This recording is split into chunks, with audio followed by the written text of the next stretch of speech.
wabarakatuh. Sampurasun.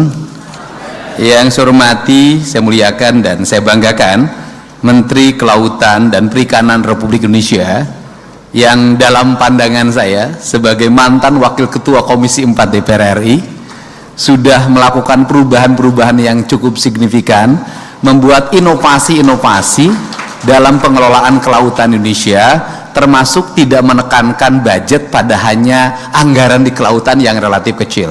Untuk itu saya atas nama masyarakat Jawa Barat mengucapkan terima kasih pada Bapak, karena kejayaan Menteri Perikanan adalah kejayaan rakyat Jawa Barat. Yang saya hormati Pak Dirjen Budidaya, ya. Ini ada dua nama, ada Budi, ada Daya. Kemudian yang saya hormati Sekretaris Daerah Provinsi Jawa Barat, para staf dan tenaga ahli Menteri, saya ucapkan terima kasih.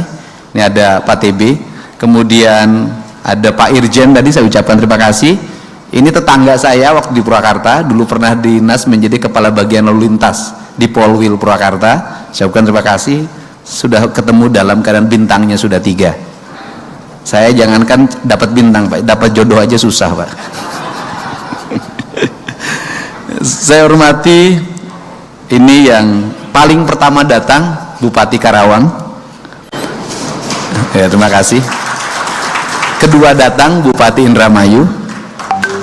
Ketiga datang Bupati Subang. Yang terakhir datang Raja Bongkar, Bupati Bekasi. Saya ucapkan terima kasih. Hadirin yang berbahagia, kita memahami bahwa ada culture Pak Menteri yang harus dirubah dalam mindset berpikir rakyat kita. Laut itu adalah kekayaan alam Indonesia yang paling besar. Tetapi sampai hari ini fokus berpikir kita masih di darat, masih berebut cari rezeki di darat, dan hampir melepaskan laut yang luas. Di hulu kita tidak menghargai sungai. Rumah-rumah membelakangi sungai, membuang limbah rumah tangga ke sungai, membuang limbah industri ke sungai, dan pada akhirnya bermuara ke laut. Problematika di darat akan menimbulkan kekacauan di laut. Perspektif itulah yang mendorong kami untuk terus-menerus melakukan pembenahan, membongkar kembali bangunan-bangunan di bantaran sungai di seluruh provinsi Jawa Barat, menanami pohon kelapa, dan kedepannya akan dijaga oleh satuan marinir. Ini adalah cara untuk mengembalikan kembali kejayaan tanah kita dan kejayaan laut kita. Hulunya mengalami problem sedimentasi, pembalakan liar, perubahan areal hutan menjadi kebun sayur, melahirkan bongkahan-bongkahan tanah yang terus menguruk sungai, yang pada akhirnya menjadi problem di muara. Efek dari itu adalah pendangkalan muara sangat tinggi, pendangkalan aliran sungai sangat tinggi, dan biaya recovery-nya mahal. Biaya recovery mahal yang dilakukan oleh Kementerian PU terhadap upaya pengerukan sungai berhadapan lagi dengan apa? Perubahan daerah bantaran sungai yang sudah bersertifikat dan berbangunan beton. Problematika ini harus diselesaikan, dan saya mentargetkan dalam 2 tahun di Jawa Barat tidak ada lagi bangunan liar di sungai, tidak ada lagi sertifikat tanah di daerah sungai, tidak ada lagi pendangkalan muara. Yang berikutnya adalah aliran sampah. Problematika pengelolaan sampah di hulu itu berdampak pada dengan mudahnya orang mengalirkan sampah ke sungai, baik sampah rumah tangga maupun sampah yang dikoleksi dalam sebuah rumah tangga, yang pada akhirnya laut itu menjadi kumpulan dosa.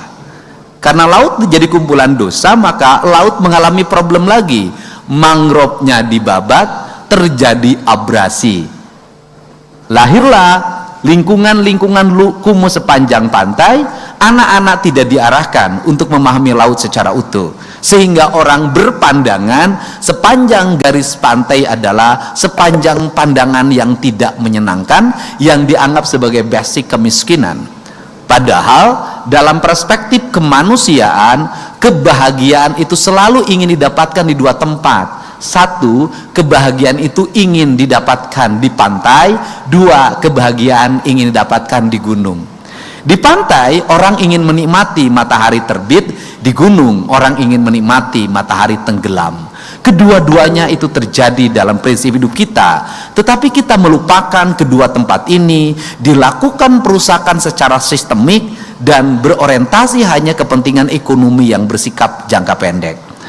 Hari ini rakyat Jawa Barat, khususnya di Kabupaten Bekasi, di Kabupaten Karawang, di Kabupaten Subang, dan di Kabupaten Indramayu memiliki secercah harapan. Garis pantai yang selama ini abrasi, terutama di Pakis Jaya, nanti harus ada recovery dari Kementerian Kelautan, itu akan berubah menjadi areal budidaya. Budidaya itu bertujuan bukan hanya sekedar untuk mengembangkan ikan air tawar atau kemudian juga ikan tambak, tetapi yang lebih penting dari itu adalah membangun ekosistem pantai.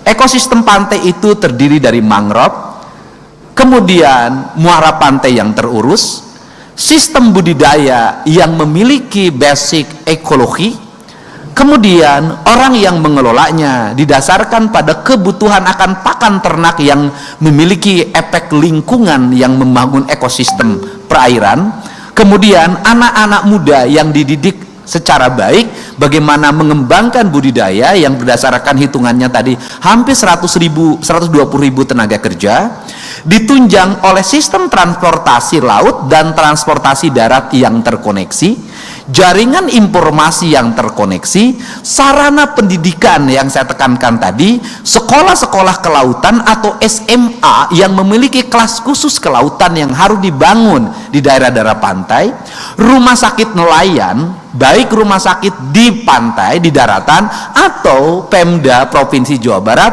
harus segera membeli kapal nelayan yang di dalamnya ada rumah sakit nelayan yang bisa bergerak melayani nelayan dari satu pesisir ke pesisir lain secara bergiliran. Setelah itu, Dinas Perhubungan membangun fasilitas jaringan landasan pesawat sepanjang 2 km jalan berbeton yang bisa digunakan oleh pesawat-pesawat kecil untuk mengontrol sampah, mengontrol jaringan aliran sungai, kemudian mengontrol masyarakat yang bisa digunakan sebagai ambulan udara. Perspektif itulah bagian dari komitmen kita bahwa Jawa Barat adalah daerah perairan. Daerah perairan yang subur disebutnya Cimahi, daerah perairan yang susah itu disebutnya Cisaat. Tepuk tangan ini kan itu. Nah, perspektif itulah yang sebenarnya, jadi kalau kita ngomong branding, jadi branding laut itu sudah diberikan oleh leluhur kita. Branding laut itu adalah Nyi Ratu Kidul sebagai lambang kecantikan, kegemulaian, kelembutan, kesakralan, dan keindahan. Nah, problematikanya adalah Susana malah membintangi film yang berjudul Nyi Blorong. Nah, itu problemnya sebenarnya. Nah, perspektif itulah yang harus didorong. Nah, sehingga dalam waktu tidak terlalu lama, saya yakin di era kepemimpinan Pak Prabowo Subianto dan di era kepemimpinan Bapak Menteri KKP, kita bisa melihat hamparan pantai dari Babelan, Pakis Jaya, sampai dengan Blanakan, sampai dengan Eretan adalah hamparan garis pantai yang indah dan mengalami pertumbuhan ekonomi yang memadai. Disinilah kita memulai. Hari ini kita memulai menandatangani, dan saya ucapkan terima kasih. Kami tidak mungkin meraih dana lebih dari 2 triliun untuk membangun wilayah itu. Ngumpulin pajaknya lama dan susah. Hari ini kemakmuran rakyat Jawa Barat terbantu dengan kebijakan Presiden Bapak Prabowo Subianto dan dilaksanakan secara teknis oleh Bapak Menteri yang langsung mendapat wahyu dari Allah Subhanahu wa Ta'ala. Ya gitu. Kalau Nabi itu wahyu, kalau manusia itu ilham, tapi Bapak itu selalu mendapat wahyu. Di antaranya wahyu yang Bapak dapatkan melalui namanya adalah membuat kemakmuran bagi Jawa Barat pantai utara. Setelah itu, apa yang harus disiapkan oleh Menteri KKP dan oleh Dinas Kelautan dan Dinas Perumahan Pemukiman adalah menyelesaikan seluruh perumahan pemukiman nelayan, baik di garis pantai utara maupun selatan, sehingga tidak ada lagi perumahan kumuh di Jawa Barat yang berada di garis pantai. Walaupun rumah sederhana orang pantai bahagia, tetap saja kasat mata BPS dan kasat mata pandangan kita, rumah harus tertata dengan baik dan harus bersih. Selain itu, nanti saya mengajak pada bersama-sama dengan Pak Menteri, satu, membenahi keramba di Jatiluhur, Cirata, dan Saguling. Membenahi eceng gondok yang sudah tingkatnya mencemaskan, merecovery lingkungan sehingga tidak terjadi sedimentasi dan pencemaran merkuri yang tumbuh akibat peternakan yang terlalu berlebihan. Yang kedua, merecovery daerah laut pantai Palabuhan Ratu agar yang di Palabuhan itu ratu, bukan sengseong. Nah, itu penting, Pak. Seng-seong udah ngerti orang Subang. Nah, ratu sehingga menjadi tertata, dan saya meyakini kalau seluruh garis pantai Jawa Barat tertata, sungai-sungainya bersih, sedimentasinya terselesaikan, kemudian garis-garis sepadan sungainya berjejer nyiur, pantai-pantainya melambai nyiur, dan mangrove, saya yakin Gemah Ripah Repeh Rapi akan segera terwujud. Indonesia maju akan menjadi kenyataan. Untuk itu saya mengucapkan terima kasih. Mudah-mudahan MOU ini adalah jalan menuju Jawa Barat istimewa dan Indonesia maju. Terima kasih. Saya tidak akan terlalu panjang karena saya datang ke sini bukan hanya menandatangani MOU, tapi cari jodoh juga. Terima kasih. Wallahu muwaffiq ila aqwamit thoriq. Assalamualaikum warahmatullahi wabarakatuh. Sampurasun.